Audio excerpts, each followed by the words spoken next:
Lumabas nga pala kami para bumili ng makakain. Nakakagutom kasi sa gabi minsan. Hindi pala minsan, madalas. And then, so nagbili nga pala kami ng Jollibee and McDo kasi hindi available yung gusto kong bilhin doon sa Jollibee. So, lumipat kami ng McDo.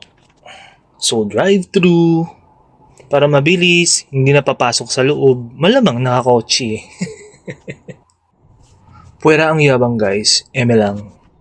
At eto na nga at in-order na. So, waiting lang para ma-receive ang in-order. And then, bumili pala ako guys ng fries tsaka ng Oreo ice cream.